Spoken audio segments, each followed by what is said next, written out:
Hi, in this video we'll be talking about the idea of divide and conquer. What is this divide and conquer that people speak of in solving problems? So divide and conquer is just a problem solving paradigm where you use these three key steps to solve any problem. You divide the initial problem into smaller parts. So you're given an initial problem that is something like this. You divide it into smaller parts. Okay, so these are smaller than the original size. Okay, and then conquer them. How? You can use a recursive technique that this can be solved same as this original one. So you can even divide it into smaller parts unless you get very small that you can solve it very easily or trivially.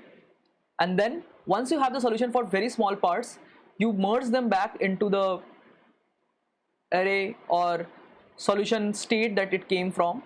Okay, and get the solution for that state as well. Okay, so you get the solution for this state, and then this returns its solution to this part, this returns its solution for this part. You need to combine the solutions from two of its child coming into this node and get the idea. So this is like a recursion tree that we are forming right over here, but simply saying this is like a solution problem that you need to find answer of, and this is the smaller solution states that you are going into. Like this is the problem that you need to solve, this is the problem you need to solve, and then combine the solution of these two solutions and get the solution for this original problem. Okay, so problem is given to you, break it down into two smaller problems, get the solutions of those smaller problems, combine those solutions to get the solution of the original problem.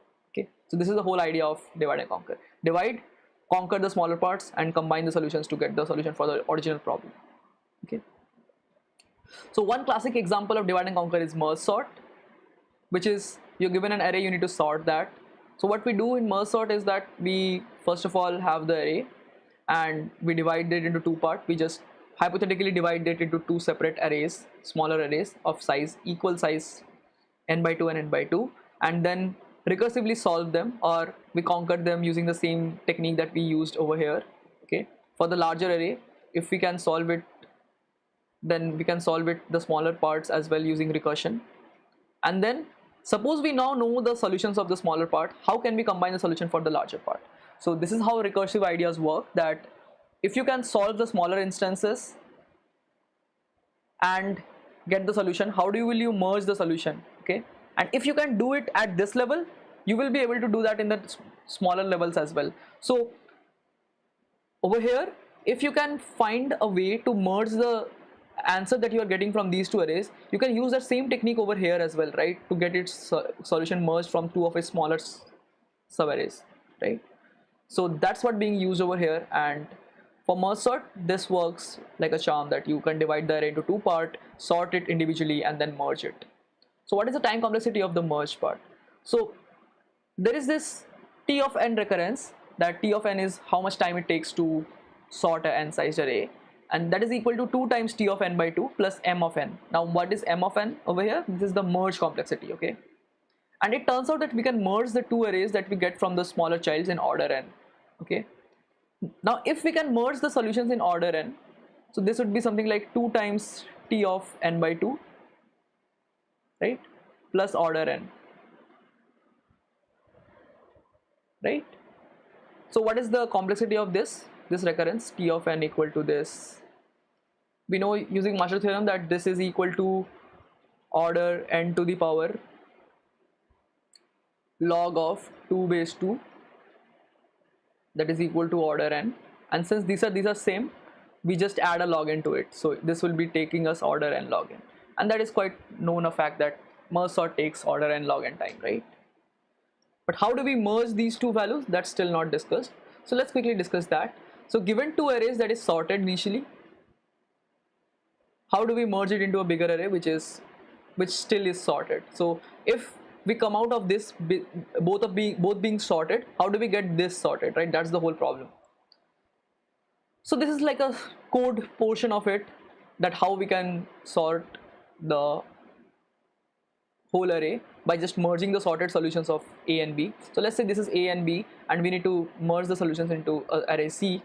Okay, so we keep I, J, and K all 0. So these are the red pointers that are shown over here. Okay, and the idea is whenever you need to take one element, C out of the elements that are being pointed in A and B, which is smaller, and put that in C. Okay, so this is the whole merge routine that is used in merge sort. See the smaller element in A and B, which is being pointed currently.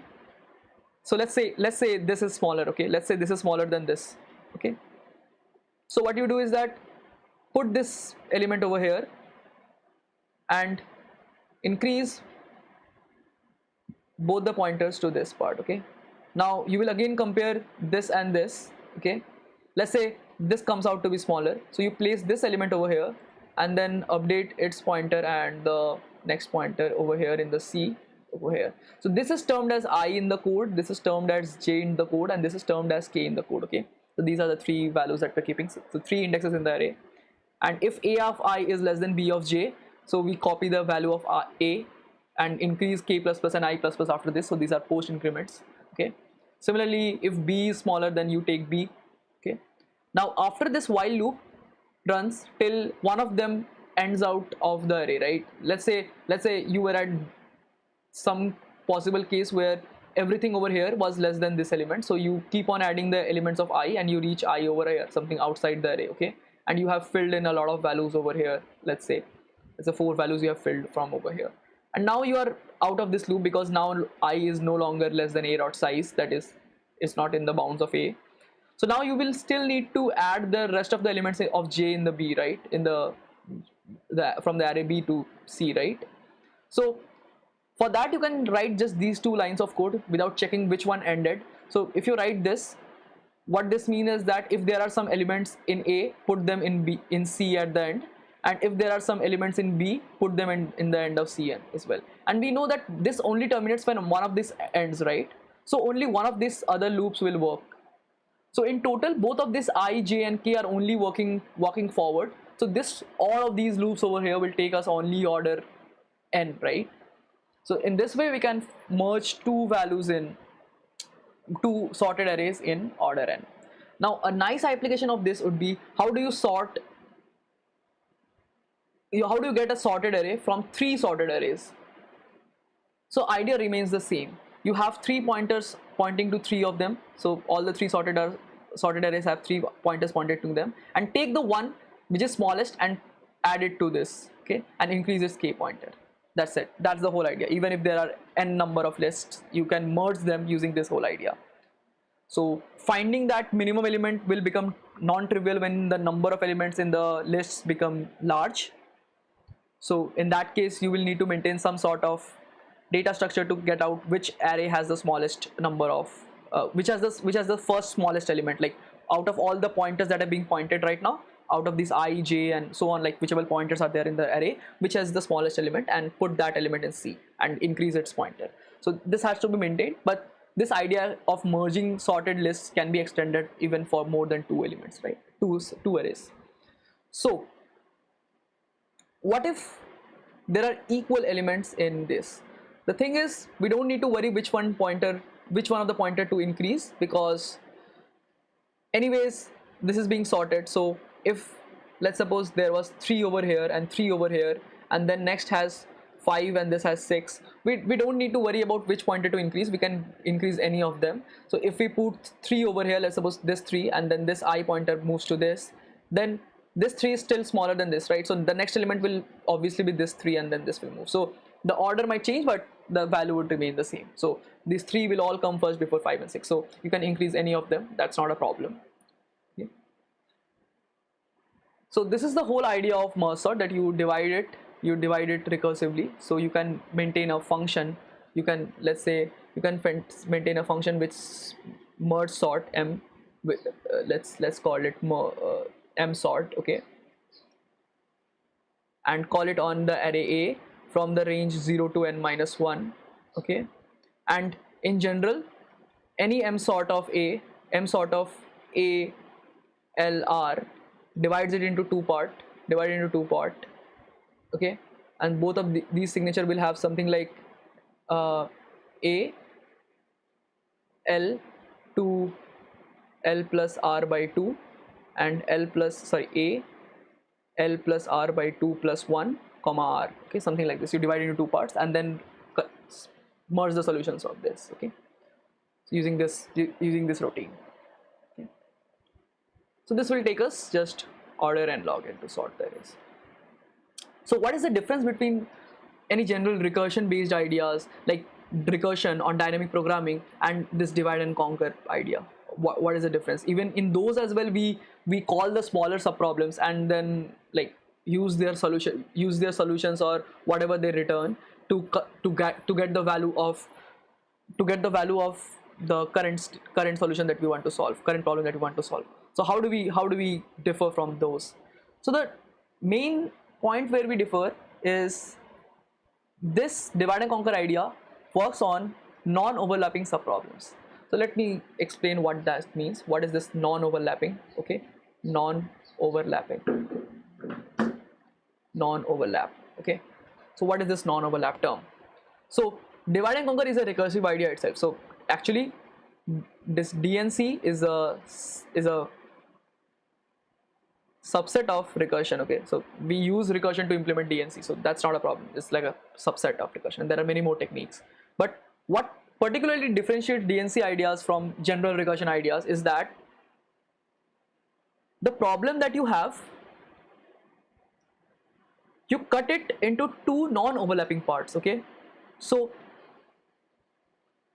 remember in the merge sort, this array got split into two parts. Okay, and none of the elements in these two parts were common, right? None of these two elements in the two arrays were common. So these two problems are completely non-overlapping, like there is no common element in between them. Okay, and so these two subproblems are completely disjoint and are not overlapping. So this is the whole idea, that when you disjointly separate out the solution space, the problem space, into two parts and then recursively solve them, there is no chance of overlap, and these non-overlapping solutions are the things that you get solutions from. And can you find out the solution of the original problem using non-overlapping subproblem? That's the main question. If you can, then DNC is good to go. You can use DNC to solve that problem. But in most cases, like recursion problems, like let's take the most trivial recursion problem like Fibonacci. The Fibonacci of n would be equal to Fibonacci of n minus 1 plus Fibonacci of n minus 2. So as you can see that this is not like exact division of n into two parts, right? In divide and conquer, we mostly try to divide it into disjoint parts and most importantly non-overlapping. So once you divide it in disjointly, none of their solution space, like none of their smaller problem spaces will actually overlap in any case. Like this cannot overlap, right? In Fibonacci, what happens is that if you write f of n minus 1, that is equal to Fibonacci of n minus 2 plus Fibonacci of n minus 3, right? And as you can see that these two subproblem actually overlap, because this will call something which is used by this, right? So these are like overlapping subproblems. This will call something, this over here, which will overlap with this. So these are not non-overlapping. So in divide and conquer, we mostly have non-overlapping subproblems, and if we can reconstruct the solution of the original problem from the non-overlapping subproblems, then we are good to go and use the DNC problem. Okay. So that's all for divide and conquer idea. See you in the next video.